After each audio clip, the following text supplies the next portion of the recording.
श्रीरामपूर तालुक्यातील पत्रकार दत्तात्रय खेमनर यांच्यावर झालेल्या हल्ल्याप्रकरणी पोलिसांनी 5 जणांविरुद्ध श्रीरामपूर शहर पोलीस ठाण्यात गुन्हा दाखल करण्यात आला आहे।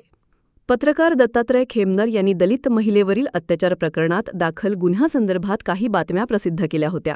या बातम्यांमध्ये त्यांनी फिर्यादीवर दबाव टाकल्याप्रकरणी प्रकाश चित्ते यांच्या विरोधात अॅट्रॉसिटी कायद्याअंतर्गत गुन्हा झाल्यानंतर दाखल गुन्ह्यातील आरोपी प्रकाश चित्ते यांच्या अटकेची प्रमुख मागणी संदर्भात वृत्त प्रसारित केले होते।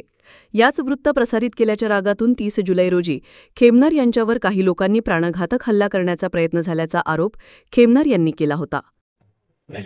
फिर्यादी दत्तात्रय खेमनर यांनी श्रीरामपूर शहर पोलीस स्टेशन येथे फिर्याद दिली। त्यानुसार ते एका दैनिकाचे संपादक असून ते श्रीरामपूर शहर येथे दाखल असलेल्या अॅट्रॉसिटीच्या गुन्ह्यात त्यांनी आरोपितांविरुद्ध बातम्या प्रसिद्ध केल्या होत्या। तर दिनांक 30 रोजी सकाळी 10:30 वाजताच्या दरम्यान फिर्यादी बेलापूर रोड येथे त्यांची कार धुण्यासाठी गेले असता तेथे एका मोटरसायकलवर 4 इसम आले आणि त्या इसमांनी त्यांना शिवीगाळ करून त्यांच्या दिशेने लोखंडी रॉड फेकून मारला।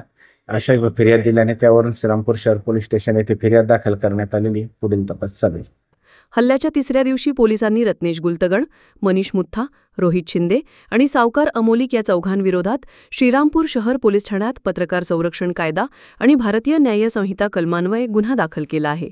खेमनर यांनी दिलेल्या तक्रारीनुसार प्रकाश चित्ते आणि सुनील मुथा यांच्या सांगण्यावरून इतर आरोपींनी हा हल्ला करण्यात आल्याचा आरोप खेमनर यांनी केला असून आरोपींना तात्काळ अटक करू पोलीस संरक्षण देण्यात यावे अशी मागणी पत्रकार खेमनर यांनी केली आहे। श्रीरामपूरमध्ये दलित महिला अत्याचार प्रकरणामध्ये त्या पीडित महिलेवरती दबाव टाकण्याचं काम प्रकाश चित्तेकडून झालं। त्या गुन्ह्यामध्ये प्रकाश चित्तेवर अॅट्रॉसिटीचा गुन्हा झाला आहे आणि अॅट्रॉसिटीच्या गुन्ह्यात खऱ्या अर्थाने प्रकाश चित्तेला अटक व्हावं या संदर्भात मी माझ्या दैनिक खबरदार पुढारी वृत्तपत्र असेल या वृत्तपत्रातून वेळोवेळी बातम्या छापून प्रकाश चित्तेंना अटक करा त्या प्रकरणाची पोलखोल वाचा फोडण्याचं काम केलं आणि वाचा फोडण्याचं काम केल्यामुळं प्रकाश चित्ते आणि त्याचा बेलापूर येथील समर्थक सुनील मुथा आणि याच्या काही गुंडांनी माझ्यावर त्या बातम्या छापल्याचा राग मनात धरून जीवघेणा हल्ला करण्याचा प्रकार केला।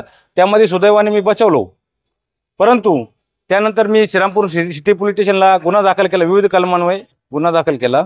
परंतु या गुन्ह्यामध्ये पोलिसांना मी त्यावेळेस मागणी केली संबंधितला अटक करून मला पोलीस संरक्षण द्यावा। त्यावरती आज पोलिसांनी पोलीस स्टेशनमध्ये पत्रकार संरक्षण कायदा अन्वये हा या ठिकाणी आणि विविध कलमान्वये गुन्हा दाखल केला आहे। मी आजही या माझ्या मुलाखतीद्वारे आपल्या सर्वांना सांगतो का माझ्या जीवितात धोका आहे। मला विविध प्रकारचे लोक या गुन्ह्यामध्ये जीवे मारण्याचा प्रयत्न करत आहे आणि ज्या लोकांवर मी गुन्हा दाखल केला आहे या लोकांपासून आणि प्रकाश चित्ते टोळीकडून माझ्या जीवितात धोका आहे। त्यामुळे मी पोलिसांना सांगतो की मला पोलीस संरक्षण द्या, अन्यथा माझ्या जीवाला काही बरं वाईट झालं याला सर्वस्वी प्रशासन जबाबदार राहील। पत्रकार खेमनर हल्ला प्रकरणातील आरोपींना तात्काळ अटक झाली नाही तर राज्यभर आंदोलन करण्याचा इशारा ग्रामीण पत्रकार संघाने दिला आहे। तिरंगा न्यूजसाठी असलम बिनसाद, श्रीरामपूर। ताज्या घडामोडींसाठी आजच लाईक आणि सबस्क्राईब करा। नवीनतम आणि महत्त्वपूर्ण घडामोडी पाहण्यासाठी आपल्या तिरंगा न्यूज YouTube चॅनलला आजच लाईक करा आणि सबस्क्राईब करा।